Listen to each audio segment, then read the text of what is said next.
بے حیائی بے لباسی کا مسئلہ یہ جدید دور کا مسئلہ ہے۔ قدیم دور میں ہر مذہب کے ماننے والے اپنی عورتوں کو پردے میں رکھتے رہے۔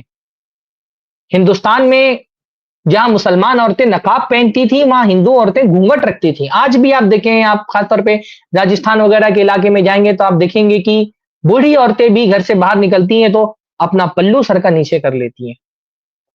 اپنی عورتوں کو لباس میں رکھنا یہ کوئی مسلمانوں کا مسئلہ نہیں تھا۔ آپ یعنی مغربی تہذیب ہی کا اگر آپ مطالعہ کریں تو اس مغربی تہذیب میں جو ویمن لبریشن تحریک شروع ہوئی ہے اور ایک جو صنعتی انقلاب آیا ہے، انڈسٹریل ریولوشن آنے کے ساتھ ساتھ، کیونکہ ان کو ضرورت پڑی کہ ہمارے پاس اب ہیومن ریسورسز ہم کو اور زیادہ چاہیے اپنی انڈسٹری کو ترقی دینے کے لیے، اور سوسائٹی میں صرف مرد کام کرے گا تو سوسائٹی میں جو سرمایہ داروں کو ایک ہیومن ریسورسز کی ضرورت ہے وہ پوری نہیں ہو سکتی ہے۔ پھر ہیومن ریسورسز کے ساتھ ساتھ ان کو کنزیومر چاہیے تھا، اور عورت ایک بہت بڑا مارکیٹ میں کنزیومر بن سکتی تھی، اور وہ کنزیومر اگر گھر کے اندر رہے گی تو پھر وہ ہماری مارکیٹ کو فائدہ نہیں پہنچا سکتی ہے۔ تو وہ اس صنعتی انقلاب کے ساتھ ساتھ ویمن لبریشن کی تحریک شروع ہوئی، عورتوں کو گھروں سے باہر نکالا جانے لگا، اور پھر وہ آہستہ آہستہ آپ دیکھیں، ایون آپ صرف اتنا جو ہے نا مطالعہ کریں کہ اولمپک کا یا ٹینس کی جو عورتوں کی ٹینس کے جو کپڑے آپ دیکھیں کیسے وقت کے ساتھ ساتھ وہ کم ہوتے چلے گئے۔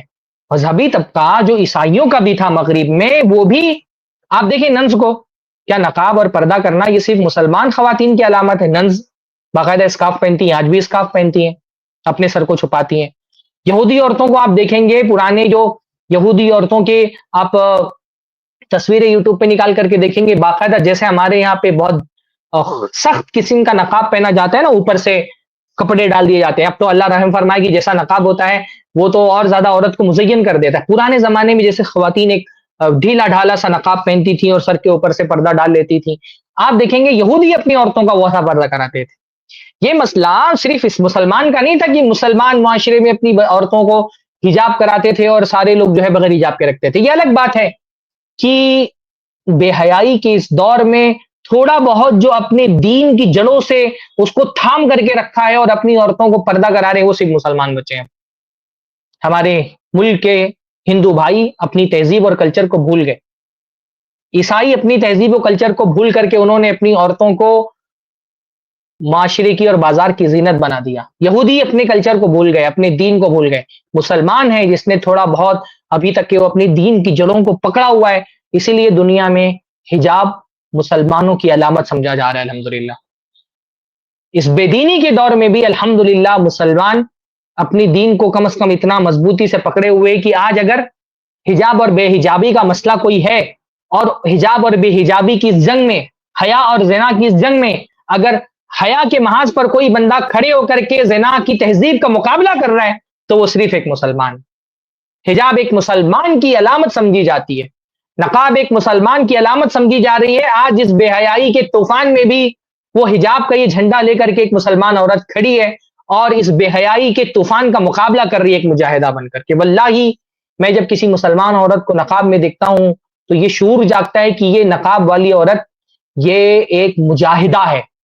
اس کا نقاب محض کپڑے کا ایک ٹکڑا نہیں ہے، اس کا نقاب اسلام کی تہذیب حیا کا ایک علم ہے، ایک جھنڈا ہے جس کو اس نے بلند کر کے رکھا ہے، اور اس تہذیب زنا کے خلاف بغاوت کی ایک علامت ہے کہ شیطان نے بے حیائی پھیلانے کی اپنی ساری کوششوں کو صرف بھی کر دیا ہے، اس کے باوجود بھی ایک مسلمان عورت جب نقاب پہن کر کے گھر سے باہر نکلتی ہے وہ اس تہذیب زنا کے خلاف بغاوت کا ایک علم بلند کرتی ہے کہ شیطان اب بھی اپنے اس فتنے کو پھیلانے میں پورے طور پہ کامیاب نہیں ہے۔ داڑھی رکھنے والا مرد اور حجاب پہننے والی عورت یہ آج کے دور کے مجاہد ہیں۔ داڑھی رکھ لینا، نقاب پہن لینا آج کے دور میں جب دینی شعار کو دقیانوسیت کی علامت سمجھا جاتا ہے، ایسے دور میں داڑھی رکھنا، اسلامی شعار کا اظہار کرنا، نقاب پہن کر کے اسلامی شعار کا اظہار کرنا یہ کسی جہاد سے کم نہیں ہے۔ بہت یہ اللہ کے ولی ہے۔ میں دیکھتا ہوں بہت سارے گھروں میں لڑکی حجاب پہننا چاہتی ہے، اس کا باپ، سگا باپ اس کا مخالف ہے، وہ کزن کے سامنے اپنے نہیں آ رہی ہے، اس کی ماں اس کی مخالفت کر رہی ہے، اس کی بہنیں اس کو تانا دیتی ہیں کہ باجی بنی ہوئی ہے تو اتنی کم عمر میں باجی بن گئی ہے۔ لڑکا داڑھی رکھنا چاہ رہا ہے، اس کا باپ اس کو تانا دیتا ہے کہ اس عمر میں ملا جی بن گیا ہے.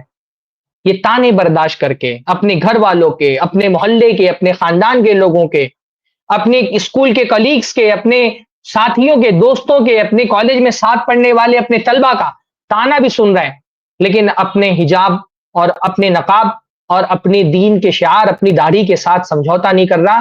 یہ اللہ کا ولی ہے. میں بار بار یہ بات کہتا ہوں، اللہ کا ولی ہونا کیا ہے؟ اللہ کے ولی ہونے کی علامت یہ نہیں کہ وہ ولی جو ہے وہ آسمانوں میں اڑتے ہیں یا پانی پر چلتے ہیں.